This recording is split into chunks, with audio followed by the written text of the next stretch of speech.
Hello friends, welcome to my channel. आज मैं आपको फोरटक्स ब्लाउज़ का मेजरमेंट कैसे निकालते हैं, जैसे उसके नाप कैसे निकालते हैं। फोरटक्स जैसे हम कटोरी ब्लाउज़ का नाप तो निकाल सकते हैं, लेकिन फोरटक्स ब्लाउज़ का नाप कैसे निकालना है ये समझ में नहीं आता है। तो मैं बहुत ही सिंपल तरीके से आपको फोरटक्स का नाप जो है वो निकालना सिखाऊंगी। तब देखिए, यहाँ पे आपको क्या करना है, पहले इसकी आपको लंबाई नापनी है। जैसे फोरटक्स ब्लाउज़ होता है या कटोरी ब्लाउज़ होता है, उसकी सबकी हमें लंबाई निकालनी पड़ती है।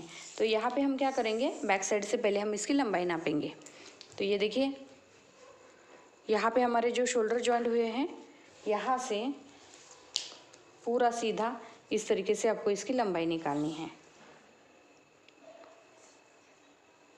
13 इंच हमारे ब्लाउज़ की लंबाई निकलती है। 13 इंच ब्लाउज़ की लंबाई निकलती है, तो उसके साथ साथ हमें बैक साइड का नेक भी नापना है। ये आता है हमारा 5 इंच।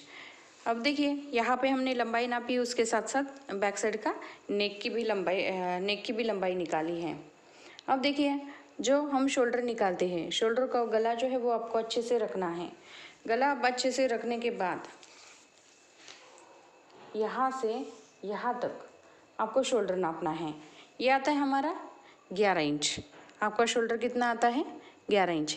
यहाँ से यहाँ तक नापेंगे तो आपका शोल्डर आया 11 इंच। उसके बाद यहाँ पे आपको फ्रंट साइड का नेक नापना है। यहाँ से यहाँ तक आपको क्या करना है, फ्रंट का जो नेक होता है वो नापना है। ये आता है हमारा 5 इंच। उसके बाद यहाँ पे आपको क्या करना है, चेस्ट का 1/4 लेना है। चेस्ट का 1/4 जो है वो है हमारा 9.5 इंच।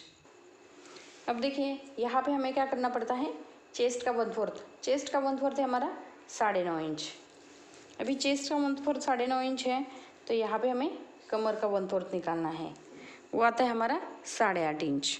अभी कमर का 1/4 8.5 इंच आता है, तो यहाँ पे ये बेल्ट वाला ब्लाउज़ है।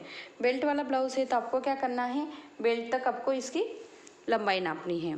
तो ये आती है हमारी 10.5 इंच। बेल्ट तक हमारी कितनी की लंबाई है, हमारी 10.5 इंच।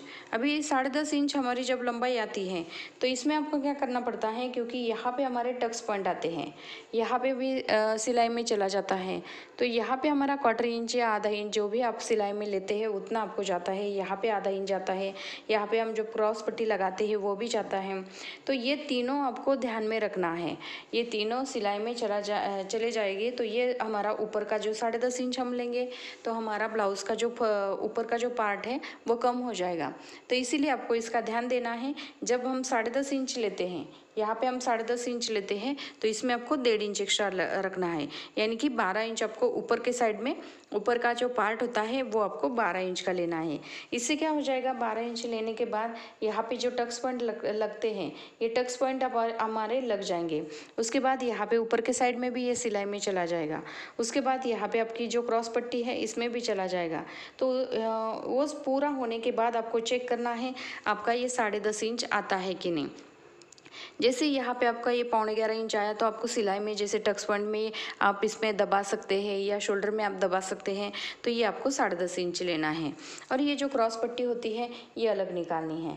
जैसे ये आती है हमारी 3 इंच, इसे हमें 3.5 इंच लेना है, क्योंकि ये सिलाई में भी चली जाएगी। और इस साइड में भी नापनी है, ये आती है हमारी 2 इंच, तो यहाँ पे आपको 3 इंच रखनी है। 3 इंच रखने के बाद ये सिलाई में चली जाएगी और तैयार आपकी 2 या 2.25 इंच तैयार हो जाएगी।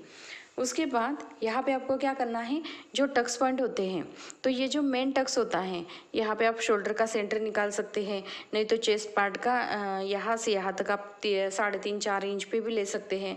उसके हिसाब से आपको 2-2 इंच छोड़ के ये टक्स पॉइंट जो है वो लगाने हैं।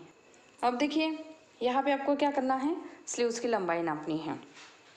स्लीव्स की लंबाई जो है, ये शोल्डर के बिल्कुल सामने यहाँ पे आपको स्लीव्स की लंबाई लेनी है। 9 इंच हमारी स्लीव्स की लंबाई आती है।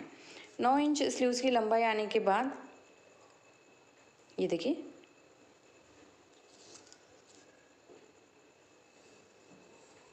यहाँ पे हमारे ये 5.25 इंच आता है, ये 5.25 इंच हमारा बॉटम आता है।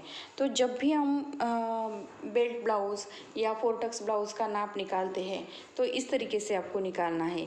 इसमें कोई कम ज़्यादा नहीं करना है, सिर्फ आपको जो फ्रंट पार्ट होता है ये टक्स पॉइंट या क्रॉस पट्टी ज्वाइंट करते हैं या शोल्डर को ज्वाइंट करते हैं तब आपको 1.5 इंच जो है वो एक्स्ट्रा लेना पड़ता है। तो इसीलिए इसका आपको ध्यान देना है। वैसे हम लंबाई लेते हैं, लंबाई में आपको तो पहले भी बैक साइड की लंबाई जो हमने नापी है वो लंबाई में आपको 1 इंच प्लस करना है, लेकिन आगे के साइड में जब हम यहाँ तक नापते हैं 10.5 इंच आया है तो उसमें आपको 1.5 इंच प्लस करना है। तो यहाँ पे मैंने बहुत सिंपल तरीके से आपको 4 टक्स ब्लाउज़ की लंबाई कैसे निकालनी है या चेस्ट का नाप कैसे निकालना है या उसमें फ्रंट और पास बैक साइड में कितना मिलाना है ये मैंने आपको सिखाया है। तो इस तरीके से कैसे मेजरमेंट लेनी है ये मैंने आपको बताया है। तो इस वीडियो में जो भी कुछ समझ में नहीं आया होगा आप कमेंट्स बॉक्स में मुझे पूछ सकते हैं, मैं उसके ऊपर वीडियो बना के फिर से आपको समझाऊंगी। तो वीडियो पसंद आने पर वीडियो को लाइक ज़रूर कीजिए, शेयर करें और हमारे चैनल को सब्सक्राइब करें। Thank you for watching this video.